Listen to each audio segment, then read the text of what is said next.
Hello বন্ধু, আপনি জানেন প্যাশনেট স্পিরিট আপনার প্রফেশনাল এবং পার্সোনাল ডেভেলপমেন্ট এন্ডে যাতে আপনি সামনে এগিয়ে থাকতে পারেন, অন্যদের থেকে এই গ্লোবাল কম্পিটিশনের যুগে অনেক অনেক এগিয়ে থাকতে পারেন। সেই জন্য প্যাশনেট স্পিরিট গত কয়েকটি সিরিজ থেকে এই পৃথিবীতে যারা সফল হয়েছেন, যারা ধনাঢ্য ব্যক্তি, যারা অত্যন্ত খ্যাতনামা ব্যক্তি, যাদেরকে আমরা এক নামে চিনি, তাদের ফাইন্যান্সিয়াল প্র্যাকটিসেস, তাদের প্রতিদিনকার রুটিন, প্রতিদিনকার স্ট্র্যাটেজি, এই বিষয়গুলো নিয়ে কভার করা হয়েছে।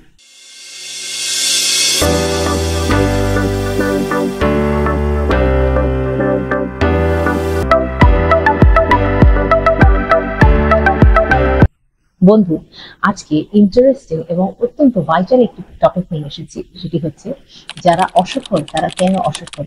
কারণ বন্ধু, ছবির অন্য পিঠটাও কিন্তু আমাদেরকে জানতে হবে। সেটি হলো, আমি যদি অসফল হয়ে থাকি তাহলে আমার অসফলতার পিছনে কারণগুলো কি।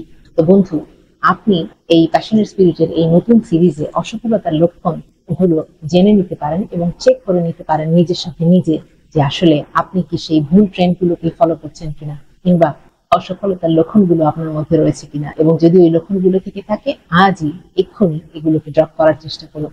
নাহলে কিন্তু পৃথিবীতে খ্যাতনামা ব্যক্তিদের লিস্টে আপনার নাম কোনোদিনও তুলতে পারবেন না।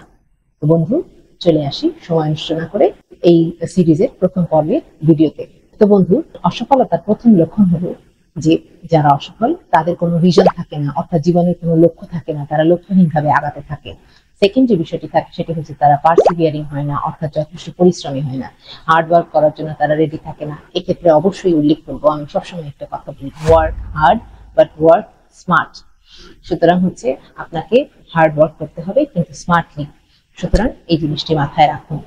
তৃতীয় যে বিষয়টি সেটি হচ্ছে যে যারা অসফল তারা কিন্তু কমিটমেন্ট ধরে রাখতে পারে না, অর্থাৎ কোনো একটি বিষয় ধরলে সেই জিনিসটির সাথে লেগে থাকা, সময় দেওয়া, শ্রম দেওয়া, বুদ্ধি খরচ করা, এই বিষয়গুলিতে তাদের কমিটমেন্টের বড়ই অভাব দেখা যায়। নাম্বার 4 হলো তাদের কোনো সেলফ মোটিভেশন থাকে না, অর্থাৎ তারা নিজেদেরকে নিজেরা সবসময় মোটিভেটেড রাখতে পারে না। এই জন্য তারা কিন্তু অনেক ক্ষেত্রে যে কোনো ভ্যালুয়েবল আইডিয়া থাকা সত্ত্বেও তারা কিন্তু পিছিয়ে পড়তে বাধ্য হয়।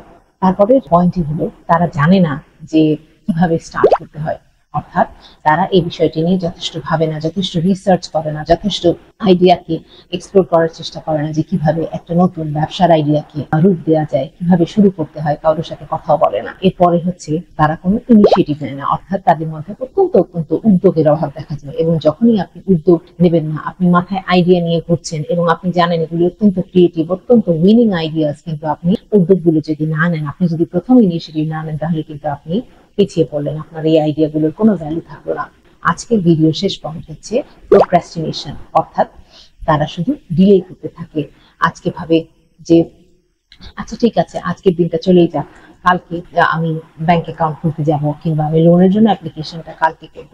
কালকে আবার ভাবে না না, আজকে আসলে অন্য একটা কিছুতে আমি বিজি হয়ে গিয়েছি, আমি আগামী সপ্তাহে যাব, কালকে তো শুক্রবার, তাহলে পরের সপ্তাহে আমি নতুন করে আবার চিন্তা করব। এই ধরনের প্রোক্রাস্টিনেশন, অর্থাৎ শুধু শুধু আইডিয়াগুলোকে ডিলে করিয়ে আপনি দেখবেন যে আপনি যে আইডিয়াটা মাথায় নিয়ে ঘুরছিলেন সেই আইডিয়াটি কিন্তু অন্য কেউ খুব সহজেই ব্যবহার করে সারা পৃথিবীতে খ্যাতনামা হয়ে গিয়েছে। তখন আপনি কিন্তু আফসোস করবেন যে আচ্ছা, এই আইডিয়াটি তো আমার মাথায় ছিল, কিন্তু আমি কেন সেটা নিয়ে কাজ করলাম না। তো বন্ধু, এই ছিল আজকের সিরিজের প্রথম পর্বের কয়েকটি পয়েন্ট। দেখা হবে পরের ভিডিওতে। অসফলতার লক্ষণগুলো নিজের সাথে মিলিয়ে নিন এবং ট্রাই টু অ্যাভয়েড দেম। ভালো থাকবেন বন্ধু। Be passionate, be positive. By.